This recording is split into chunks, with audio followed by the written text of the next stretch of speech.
ওনার গান শুনেই বা ওনার এই মানে এই ছায়ায় বা থেকেই কিন্তু মানুষ যারা অসম্ভব আঘাতে পেয়েছেন, তারা কিন্তু এই এই ছায়ার তলায় বা এই বটগাছে আশ্রয় নিয়েছে। যেখানে শুনেছিলেন সেইখানে চটি ছেড়ে দক্ষিণ কলকাতায় খালি পায়ে সেইখান থেকে উনি হাঁটতে শুরু করেছিলেন, একেবারে জোড়াসাঁকো মোর বাড়িতে।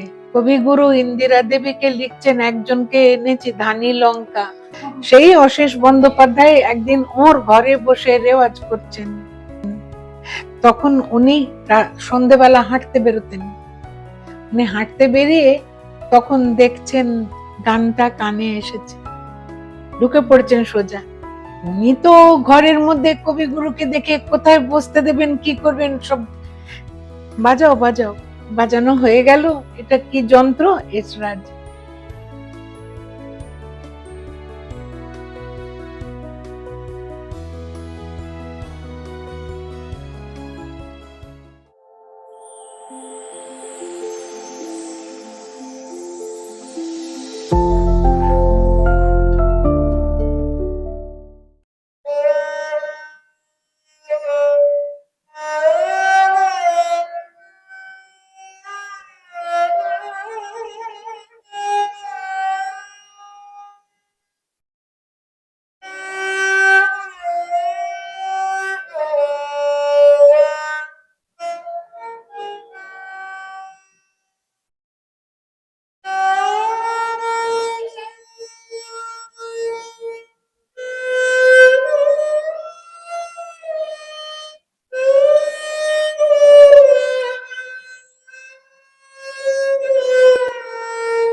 যেটা শুনলেন, আম, এরপরে তো কথা বলা যায় না, কিন্তু এই অনুষ্ঠানটি রংধনু কথা এবং আমাদের নানান কথা গল্পর মধ্যে দিয়েই আমরা যাব।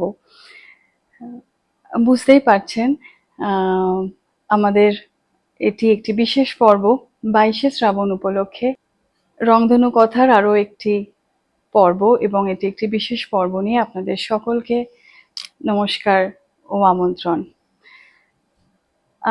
আমার সাথে আজকে আমাদের সাথে যারা রয়েছেন, কি বলবো ঠিক, ঘরের মানুষকে তো অতিথি বলা যায় না, কিন্তু আমার জীবনের সবচেয়ে গুরুত্বপূর্ণ যিনি, তিনি তো রয়েছেনই। তার সঙ্গে আমার অনেক ছোট বোন, অনেকেই হয়তো চেনেন তাকে, অত্যন্ত গর্ব হয় তার কথা বলতে। তাদের নিয়ে আজকের এই বিশেষ অনুষ্ঠান। আলাপ করিয়ে দিই, আমার মা শ্রীমতী ইন্দ্রাণী বন্দ্যোপাধ্যায় আমাদের সঙ্গে রয়েছেন, এবং আমার ছোট বোন অপরাজিতা চক্রবর্তী, যার অপূর্ব এসরাজ বাদন দিয়ে আমাদের আজকের এই বিশেষ শ্রদ্ধার্ঘ্য অনুষ্ঠান শুরু হলো। তাই দুজনকেই স্বাগত জানাই। তোমরা কিছু বলো, তোমার কেমন লাগছে, তুমি আগে বলো। একেবারে আন্তরিক পরিবেশ, নিজের জায়গায় নিজের ঘরে বসে আছি, এইরকম একটা ভাব। তবে যে দিনটিকে উপলক্ষ করে আজকে আমাদের একত্রিত হওয়া, সে দিনটি আপামর বাঙালির কাছে খুব স্পর্শকাতর। এখানে দুটি কথা একসঙ্গে বলতে হবে। একটি হচ্ছে আনন্দের দিন নয়, আরেকটি হচ্ছে শোকেরও দিন নয়। যখন তার যে দিন, যে বছরে তার প্রয়াণ ঘটেছিল, তখন শোক অবশ্যই ছিল, বজ্রাঘাতের মতন সে খবর দিকে দিকে ছড়িয়ে পড়েছিল। তখনকার খবর অনেকেই জানেন, অনেক মানুষ যারা সাক্ষাৎ শ্রোতা ছিলেন, দর্শক ছিলেন, সেই শোক মিছিলে যারা সঙ্গী হয়েছিলেন, কাতারে কাতারে মানুষ, তাদের অনেকের কাছ থেকে অনেক কথা এতাবৎকালের মধ্যে আমরা জেনেছি। কিন্তু স্বয়ং কবিগুরু, বিশ্বকবি, তিনি বলে গিয়েছিলেন যে শোক না করার জন্যে, শুধু তার প্রয়াণের ক্ষেত্রে না, মৃত্যু যদি আমরা বলে থাকি, মৃত্যু তো সর্বদাই দুঃখজনক, যখনই হোক, যে বয়সে, যে সম্পর্কে, যে পরিবারে, যার হোক। কিন্তু তিনি মৃত্যুর মিছিল দেখেছিলেন। তিনি যা দেখেছিলেন, ওই রকম মর্মান্তিক মৃত্যু একের পর এক, শুধু পরিবারের মধ্যে। তার তো সন্তান, স্ত্রী, দাদা, বৌদি, তারা তো গেছেনই, পিতৃমাতৃ বিয়োগ সে সমস্ত রয়েছে, প্রাণাধিক প্রিয় বন্ধু, আত্মীয় স্বজন, তারাও চলে গেছেন। তার মতন কাছ থেকে ভয়াবহ মৃত্যুকে দেখা এবং সেই দুঃখ, শোক সমস্ত নিজে কিভাবে গ্রহণ করেছিলেন, নিজের ভেতরে সেই রসকে জারিত হতে না দিয়ে কিভাবে দমন করে নিজের কাজে এগিয়ে গিয়েছিলেন, সেটা তিনি পারেন, তিনিই পেরেছিলেন। কারণ তিনি সাধারণ বা অসাধারণ কোনো ব্যক্তিত্ব নন, যোগী পুরুষ, একজন যোগী যিনি, তিনি তো, তার তো সমস্ত ঘটনাই অলৌকিক হবে। তিনি অলৌকিক শক্তি সম্পন্ন ছিলেন।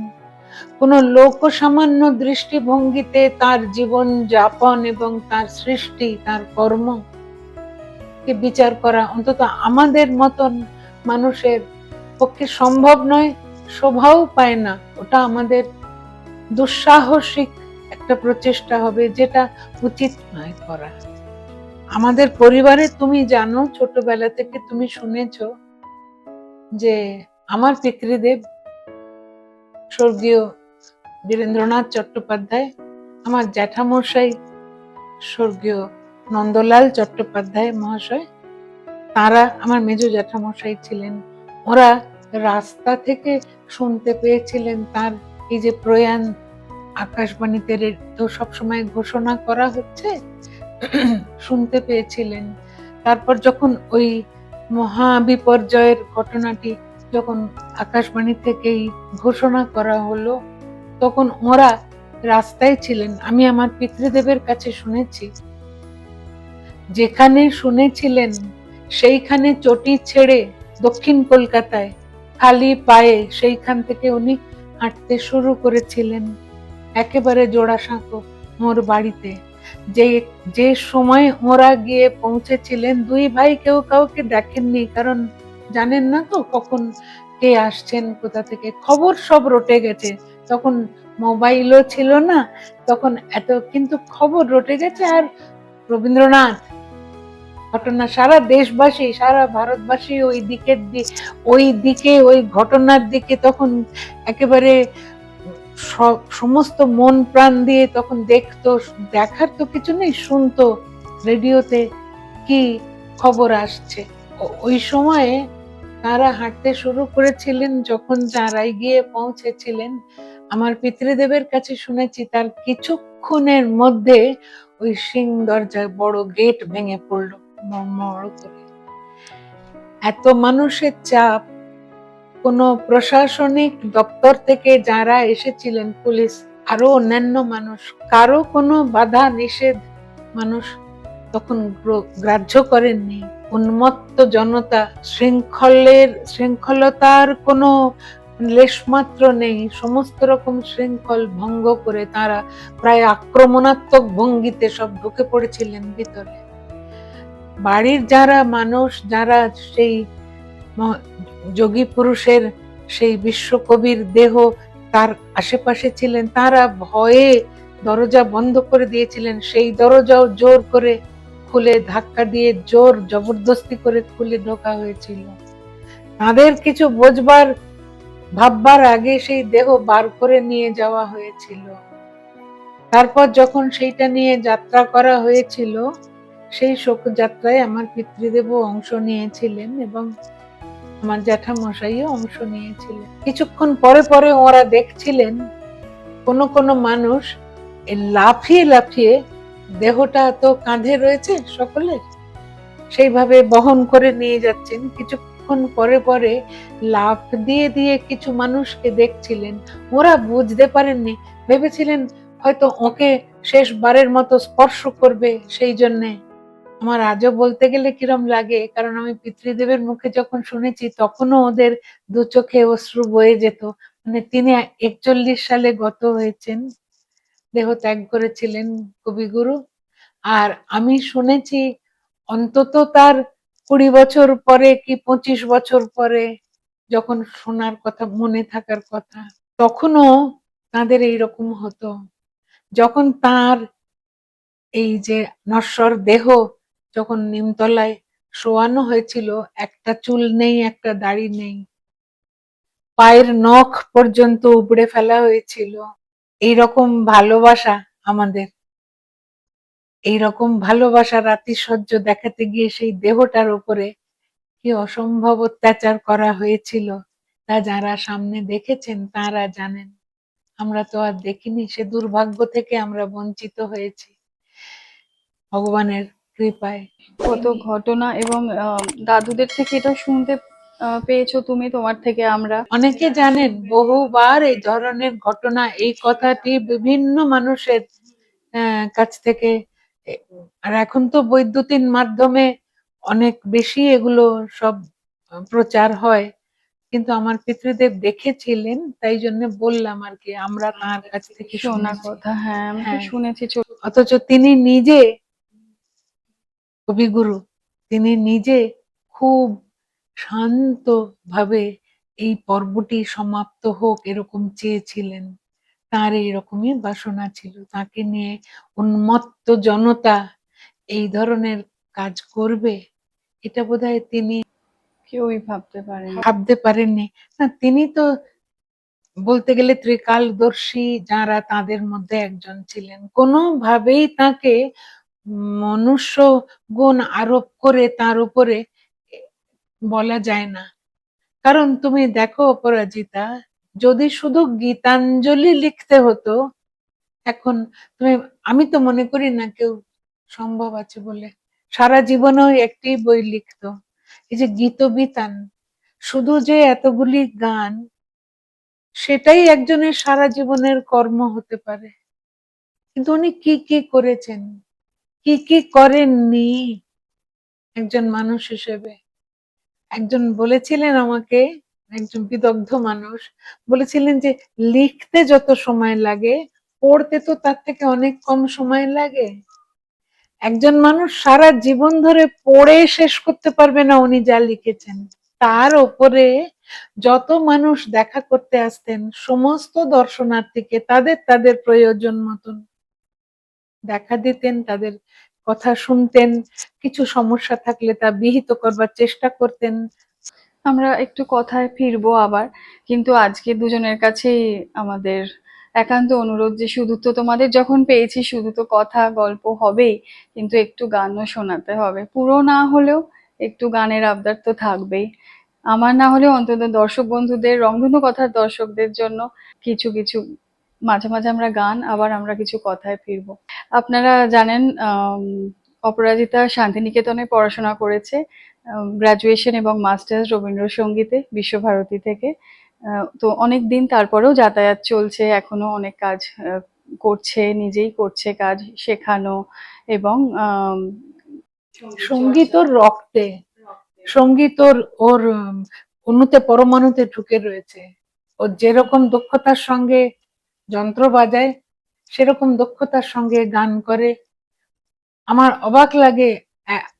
এবং শান্তিনিকেতনই বোধহয় এই শিক্ষা দিয়েছে, শুধু শান্তিনিকেতন না, নিজের ভেতরে না থাকলে এই শিক্ষা এভাবে গ্রহণ করা সম্ভব হয় না, যে তারপরেও এত নম্রতা, এত বিনয়, ভদ্রতা, এই এইটাই তো শান্তিনিকেতনের শিক্ষা, এটাই তো গুরুদেবের শিক্ষা। আমরা এই শিক্ষা লক্ষ লক্ষাধিক মানুষ এতদিনে শিখে গেছেন, কজন এভাবে নিতে পেরেছেন জানি না। আমি অবশ্য ওর সঙ্গে আলাপ হওয়ার আগেই বলে দিলাম, কারণ আমি ওকে চিনি বলে। নিশ্চয়ই, হ্যাঁ, ওই চলে আসবেই ঘরের মধ্যে আমরা বসে। এটা একান্তই ঘরোয়া আলোচনার মতন, তো তাই জন্য আমরা 22শে শ্রাবণ নিয়েই একটু তোদের অভিজ্ঞতা আমি তুই বলছি, না না তুই বলো। বা ওখানে কিভাবে, হ্যাঁ, বিশ্বভারতী থাকাকালীন বা তোরা কিভাবে এই দিনটি। আসলে দিদির কথা শুনে দিদি এমন সুন্দর করে কথাটা বললেন, তারপরে আমার মনে হচ্ছিল যে আমি তো অনেক অনেক পরে জন্মেছি, দেখার তো কোনো প্রশ্নই নেই, কোনো ভিডিও তখন তো আর ছিল না, কিন্তু আমি একদম স্পষ্ট চোখের সামনে সেটা দেখতে পেলাম এবং প্রচন্ড খারাপ লাগছে শুনে। মানে আমি কথা বলতে খুবই কষ্ট হচ্ছে ওটা ভেবে। ওই যে কেননা গতকালই আমি যার কাছে গান শিখি, সুরঞ্জন রায়, ওর কাছে আমি গান শিখি, ওর সঙ্গে এরকমই কথা প্রসঙ্গে আলোচনা হচ্ছিল। একদম তুমি যে কথাটা বললে না, যে আক্রমণ করা হয়েছিল ওকে, রবীন্দ্রনাথকে, কালকেই এই কথাটা নিয়ে আমরা কিছুক্ষণ আলোচনা করেছিলাম। মানে আমি শুনেছিলাম ওর কাছে শুনেছিলাম, তো ওই ওই জায়গায় ফিরে গেলাম আবার। আমি এখন আবার ফিরছি বর্তমানে। সত্যি খুব খারাপ লাগছে। রবীন্দ্রনাথের মৃত্যু শব্দটাকে আমি প্রচন্ড এখনো ভয় পাই। আমার বাবা বলেন যে তোমার তো উচিত না, কেননা তুমি রবীন্দ্রনাথের গান গাও, মৃত্যুকে তো তোমার ওভাবে দেখা উচিতই নয়, বাবা বলেন।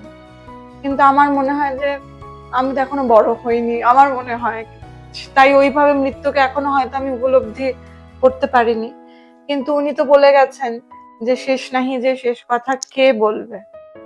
একেবারে শেষ তো শেষেরও শেষ নেই, শেষ বলে কিছু হয় না। আর রবীন্দ্রনাথকে বুঝতে বুঝতেই বা ওনার ভাবনা, ওনার চিন্তা, ওনার লেখা, ওনার ছবি আঁকা, সবটুকু বুঝতে বুঝতে একটা মানুষের একটা জীবন পেরিয়ে যায়। আমাদের ক্লাসে এবং প্রায় সময় যখনই কথা হয় এই কথাটা তো প্রায়ই বলেন। এটা আমারও সৌভাগ্য যে আমি ইন্দ্রাণীদের সংস্পর্শে আসতে পেরেছি, এবং তোমার সঙ্গেও। আমাদের এটা হওয়ারই ছিল। রবীন্দ্রনাথের জন্যই হয়েছে, একদমই। রবীন্দ্রনাথ আমাদের তিনজনকে এক সূত্রে বেঁধে দিয়েছেন।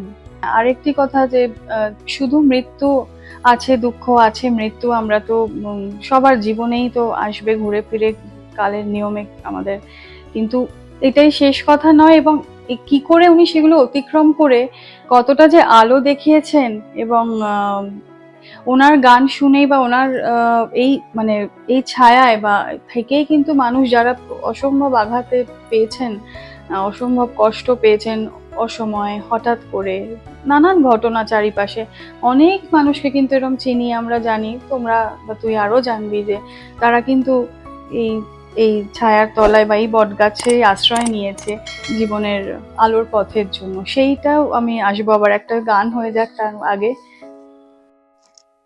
চোখের আলোয় দেখেছিলেন চোখের বাহিরে,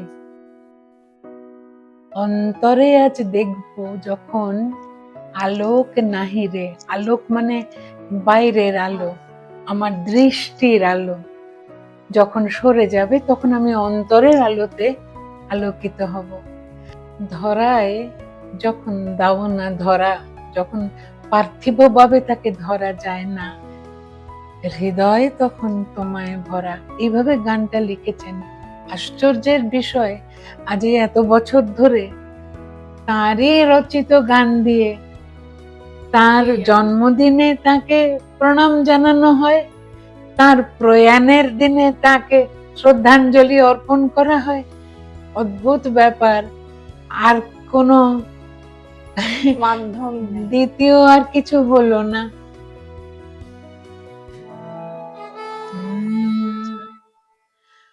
চোখের আলোয় দেখেছিলেন চোখের বাহিরে, চোখের আলোয় দেখেছিলেন চোখের বাহিরে, অন্তরে আজ দেখবো যখন আলো নাহি রে, চোখের আলোয় দেখেছিলেন চোখের বাহিরে। ধরায় যখন দাও না ধরা, হৃদয়ে তখন তোমায় ভরা, এখন তোমার আপন আলোয় তোমায় চাহি রে, চোখের আলোয় দেখেছিলেন চোখের বাহিরে। তোমায় নিয়ে খেলেছিলেন খেলার ঘরেতে, খেলার পুতুল ভেঙে গেছে প্রলয় ঝড়েতে, থাক তবে সেই কেবল খেলা, হোক না এখন প্রাণের মেলা, তারের বিনা ভাঙলো হৃদয় বিনায় গাই রে, চোখের আলোয় দেখেছিলে চোখের বাহিরে। কি কথা! অন্তরে উপলব্ধি করার কথা, অন্তরে উপলব্ধি করার কথা। বাইরে যেটা সেটা নশ্বর দেহ আমাদের, তা তো একদিন কালের নিয়মে বিলীন হয়ে যাবেই পঞ্চভূতে। আমাদের অন্তরে তিনি যে জাগরুক রয়েছেন, তার শক্তি, তার আত্মা তো অবিনশ্বর, তার স্নেহ, তার দয়া, তার করুণা, আমাদের আশীর্বাদ আমাদের উপরে রয়েছে। এটা বুঝতে পারা যায় অপরাজিতা, তুমিও বুঝতে পারবে, তুমিও বুঝতে পারবে, বুঝতে নিশ্চয়ই তোমরা পারো। যে ঠিক পথে চলা যায়, তাকে অনুসরণ করব বলে, তার আদর্শকে মাথায় নিয়ে চলবো বলে যদি বলার জন্য না বলি, ভেতর থেকে ও যে ঘোষণা করার দরকার হয় না, শুধু কাজটা যদি নিজের মতো করে যাওয়া যায়, তুমিও তার প্রমাণ পেয়েছো, পাচ্ছ, পাবে, তুমিও তার প্রমাণ পাচ্ছ, পাবে। তোমার কথা হেথা কেহ তো বলে না, করে শুধু মিছে কোলাহল। তোমার কথা হেথা কেহ তো বলে না, করে শুধু মিছে কোলাহল। সুধা সাগরের তীরেতে বসিয়া পান করে শুধু হলাহল। তোমার কথা হেথা কেহ তো বলে না, করে শুধু মিছে কোলাহল। আপনি কেটেছে আপনার মূল, না জানে সাঁতার নাহি পায় কুল। আপনি কেটেছে আপনার মূল, না জানে সাঁতার নাহি পায় কুল। স্রোতে যায় ভেসে ডোবে বুঝি শেষে করে দেবানিশি টলমল, সুধা সাগরের তীরেতে বসিয়া পান করে শুধু হলাহল। তোমার কথা হেথা কেহ তো বলে না, করে শুধু মিছে কোলাহল। কত কষ্ট যে উনি তখনও পেয়েছেন, মানে এক একটা যে কোনো কাজই করতে গেছেন, যে কোনো জিনিস, এবং সেই কাজ এবং সেই কত এখন জগৎ তৈরি হয়ে গেছে। একেবারে তাই। আজও কত বছর ধরে, অন্য কিছু বাদ দাও না, বর্ষা মঙ্গল, বসন্ত উৎসব, আজ কত বছর ধরে তিনি কবে রচনা করে গেছেন। আজও বর্ষা মঙ্গল মানেই জানি রবীন্দ্রনাথ আধারিত, রবীন্দ্রসঙ্গীত, রবীন্দ্র নৃত্য। বসন্ত উৎসব মানেই জানি রবীন্দ্রনাথের গান, রবীন্দ্রনাথের গানের সঙ্গে নাচ। অন্যরকম ভাবতে পারি না। আমাদের শহরে মঞ্চে পৌষ মেলা, পৌষ মেলা ভাবতে পারো, পৌষ মাসে মেলা, একটা দীক্ষা উৎসবকে, দীক্ষার দিনকে কেন্দ্র করে কি হয়ে গেল। এই যে করে শুধু মিছে কোলাহল, পৌষ মেলাকে কেন্দ্র করে যা হলো, যে কারণে এগুলো বন্ধ করা হয়েছিল। এমনি এমনি তো কেউ একটা মেলার আনন্দ উৎসব বন্ধ করে দেয় না। তখনকার উপাচার্য দেখলেন উপায় নেই, শুধু রবীন্দ্রনাথ ছাড়া আর সবকিছু ওখানে হচ্ছে। ঠিক, এটাও ঠিক। তখন তিনি কি করবেন, একটা জায়গায় তো শৃঙ্খলা রাখতেই হবে, তার একটা বাঁধন তো দরকার। সেটা আমার জন্য পছন্দসই না হতে পারে, কিন্তু সে বাঁধনটা তিনি রাখতে বাধ্য হয়েছিলেন। একটু প্রশাসনিক কড়াকড়ি না থাকলে তো আমরা প্রায় ভেসে যাবার অবস্থায় গিয়ে পৌঁছে যাওয়া হয়েছিল।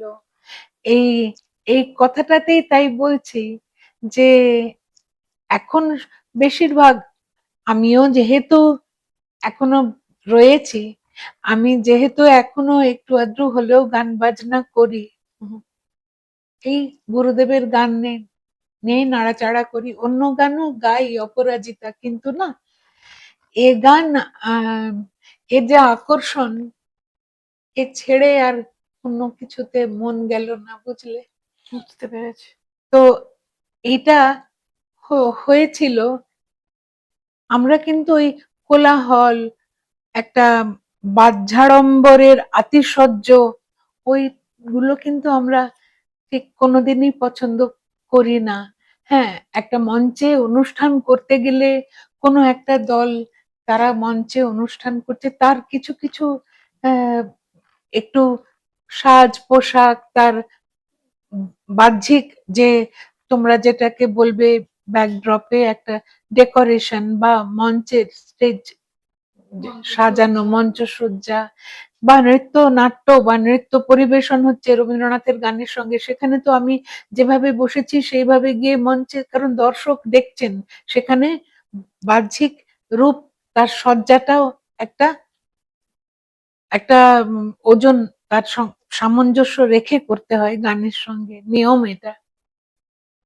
সারা পৃথিবী ঘুরে ঘুরে নৃত্য শৈলী নিয়ে এলেন। হ্যাঁ, হ্যাঁ, সারা পৃথিবীতে ঘুরে ঘুরে দেখলেন পোশাকেরও, পোশাক, ক্যান্ডি যেটা শ্রীলঙ্কার থেকে, হ্যাঁ, ওখান থেকে কি না তাল। কেন উনি তখনকার দিনে এই যে হারমোনিয়ামটা অত পছন্দ করতেন না, তার কারণ হচ্ছে তখন এই ধরনের হারমোনিয়াম ছিল না, তখন ওই স্ট্রেট রিডে প্যাঁ প্যাঁ করে বাজতো, বুঝলে। তখন ওর গানেতে যে মিড়ের কাজ, ঠিক ঠিক, ওর গানেতে যে কথার সঙ্গে জড়িয়ে যে শব্দটা, সেইগুলো ব্যাহত হতো। ওরম ভাবে বাজালে পরে গানেরও মানে ঠিক তার সঙ্গে শুধু কাঠামোটাই থেকে যায়, গানের প্রতি সুবিচার করা হতো না। তখন শুনেছি আমাদের পরম শ্রদ্ধেয়া, পরম ভালোবাসার আমাদের দিদি শিউলি দি এখনো আছেন, উনি এখন বাইরে বাজান না, শিউলি বসু দিদি, যদি শোনেন দিদিকে আমি প্রণাম জানাই। এত গল্প করতেন ওনার বাবার, অশেষ বাবা, বন্দ্যোপাধ্যায় মহাশয়ের। হুম, তিনি যখন এসেছিলেন 17 বছর 17 বয়সে, বছর বয়স। আর শান্তিনিকেতনে যখন এসেছিলেন ততদিনে উনি 5টা বিষয়ে গোল্ড মেডেল পেয়েছিলেন। সেতার, এসরাজ, কণ্ঠ, তবলা, পাখওয়াজ, 5টা বিষয়ে গোল্ড মেডেল পেয়েছিলেন। একটা জায়গায় গিয়ে বাইরে ছিলেন, কবিগুরু ইন্দিরা দেবীকে লিখছেন, একজনকে এনেছি ধানি লঙ্কা। মানে ছোট তো, বয়সে ছোট, ছোটখাটো চেহারা। ঠিক। সেই অশেষ বন্দ্যোপাধ্যায় একদিন ওর ঘরে বসে রেওয়াজ করছেন, কবিগুরুরই গান অভ্যাস করছেন। তখন উনি সন্ধেবেলা হাঁটতে বেরোতেন। উনি হাঁটতে বেরিয়ে তখন দেখছেন গানটা কানে এসেছে, ঢুকে পড়েছেন সোজা। উনি তো ঘরের মধ্যে কবিগুরুকে দেখে কোথায় বসতে দেবেন, কি করবেন, সব বাজাও বাজাও, বাজানো হয়ে গেল। এটা কি যন্ত্র? এসরাজ। আমার গানের সঙ্গে এবার থেকে এই যন্ত্রই বাজবে। এটা আমি শিউলিদির মুখ থেকে শুনেছি। সকলের জন্য বলি, আমার মায়ের তৈরি করা একটি ছোট্ট সংস্থা আছে, সাংস্কৃতিক চর্চা কেন্দ্র।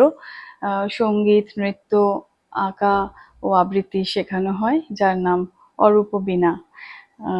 দু চার কথা মাকেও একটু বলতে বলছি অরূপবীণা নিয়ে। বাকি ডিটেলস এই ভিডিওর সাথে লিঙ্কে থাকবে। খুব মুশকিল, আমাকে যদি কেউ অপরাজিতা বা ওর বোন অঙ্গনা সম্বন্ধে কথা বলতে বলে, ঠিক সেইভাবেই অরূপবীণা। অরূপবীণা কিভাবে হলো আমি জানি না।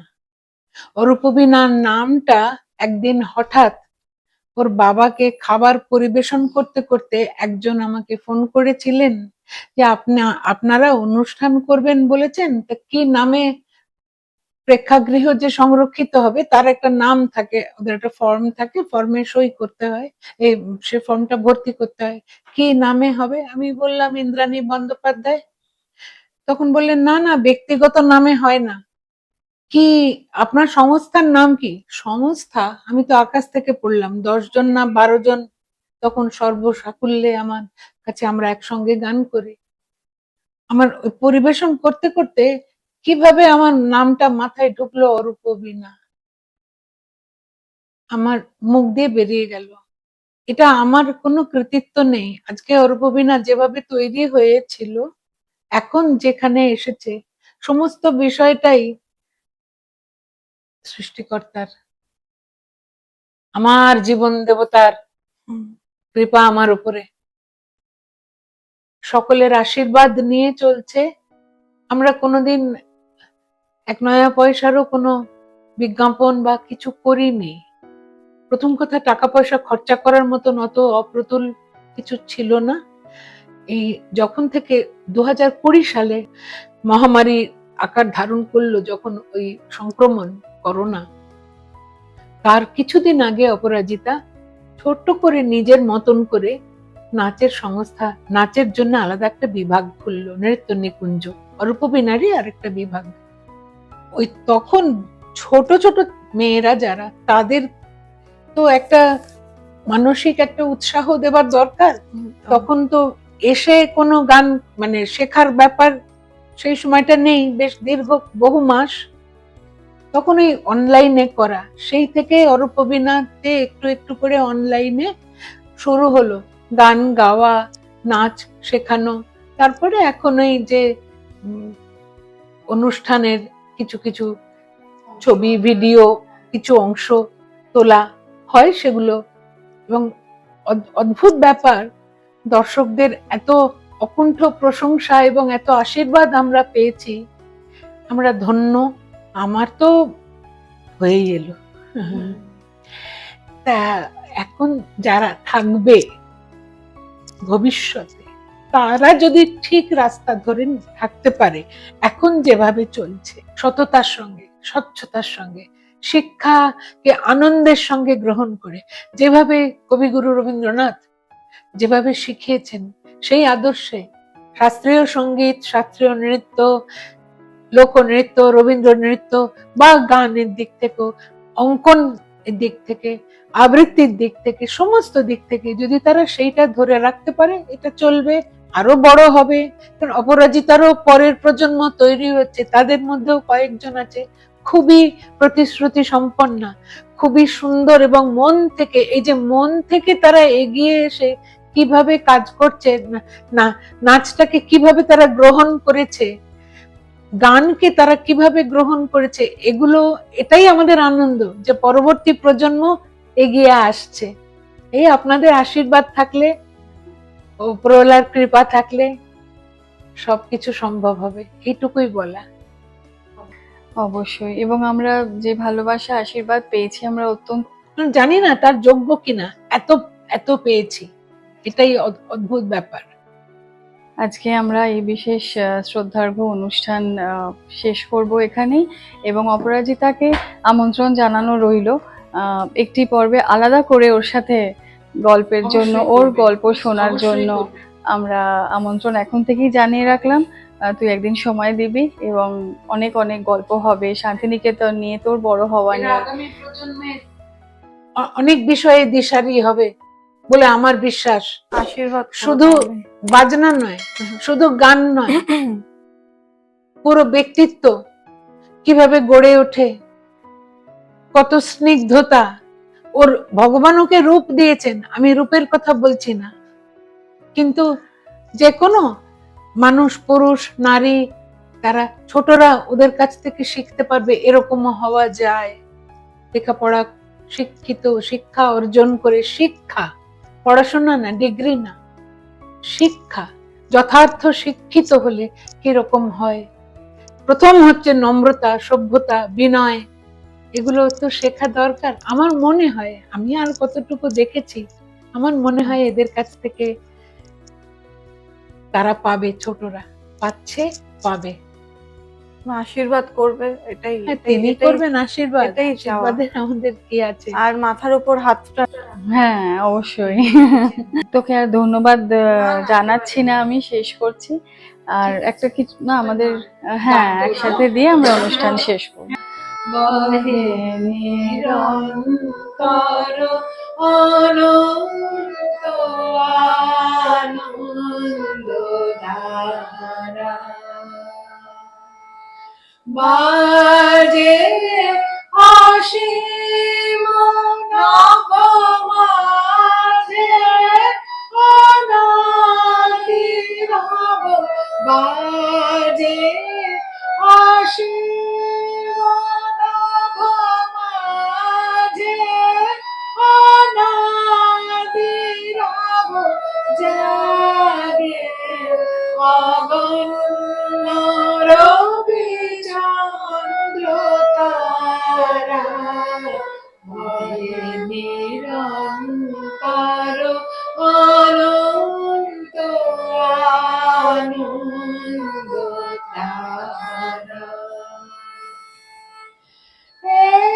একাকয় অখণ্ড ব্রহ্মাণ্ড মাঝে পরম এক সেই রাজ রাজেন্দ্র রাজে।